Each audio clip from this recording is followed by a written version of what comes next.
I'm going to show you guys a trick that I do with my horses if I'm having an issue with a colt or a horse getting their tongue over the bit a lot. They just mouth that bit a lot and they're just continuously getting their tongue over the top of it. This is something that I'm going to show you guys. It's not a permanent fix. It's not something that I say you're going to ride your horse like this for the rest of its life and it's going to fix this. This is a trick to train your horse to keep their tongue under the bit and be comfortable with their tongue under the bit. This isn't something that you're going to be riding your horse for the next 5 years. Like, this is just something for the next 5 to 10 rides. Riding your horse, it is a way to get them comfortable and understanding that their tongue needs to be underneath the bit. Generally, when I do this too, I use a leather shoestring for it. But I don't have a leather shoestring that I'm willing to sacrifice for this today for you guys because I haven't had to do this in a long time. But you could see this green ribbon a lot easier, so it'll get the point across here.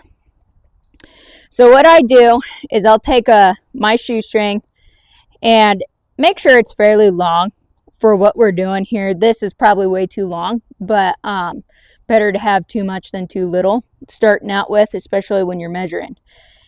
And I'll make so one size shorter than the other. And what I'm going to do with this shoestring is I'm going to loop it, just take this side, loop it just like that. So it's looped around the joint of that snaffle and where it's going to stay in the center there. So from here, what we're going to do, DBs, come here. I'm stepping on the string. Take her halter off. We're going to put this bridle on into her mouth like this. Make sure that we get the tongue over the top. Right there, she's kind of working that string off, so I grabbed it. Just make sure that string's not going to come out and come undone. Get everything adjusted. So what I'm going to do here is I'm going to take this string, make sure her tongue is under the bit, and I'm going to take this string and I'm going to come up above over the top of her mouth here, over the bridge of her nose. And I'm going to tie this string. Just like that.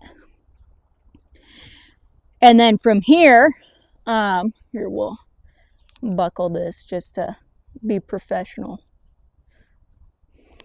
And then from here, generally what I would do is I would take this and I would tie it in their mane, just like I would tie a center tie Bozalita. So wrapping it around that mane, that forelock there, and tie it, and then eventually half hitch it off. I do have a video with an actual center tie showing how I tie off in my videos. So if you guys are needing to know how to do a center tie with a leather string, I show it there. But another thing that you can do is you can tie it off to the brow band as well, or even like my center hung Bozalita, where it comes around the ears. You could do something like that as well. But what happens here is, since it's wrapped around the joint of that bit in the center, and then comes up above the bridge of the nose here, and is tied, and then is held up, what you're doing is it's holding that bit up, and you don't want to pull it super duper tight so that joint is poking them up in the, if you have a snaffle, so it's not doing this in the roof of your horse's mouth. Works really good with a dog bone snaffle as well. Those are typically what I would recommend doing it with if you're doing something like this, so you're not pulling that up and poking the roof of that horse's mouth. But what happens there, pull all of this hay out of here, is you can see it pulls that bit up and holds it up so they can't get their tongue over the bit. And you can go out and you can ride your horse like this, because it's not, you know, there's people that tie tongues of horses and stuff like that. And I mean, that's not something I generally recommend, is tying the tongue of your horse. But This is something that holds up the joint of that bit, and that horse can't get their tongue over the top. And if they do actually get their tongue over the top of that bit, since it's kind of pulling up, it makes it really, really uncomfortable for that horse to have their tongue up and over the top of that bit.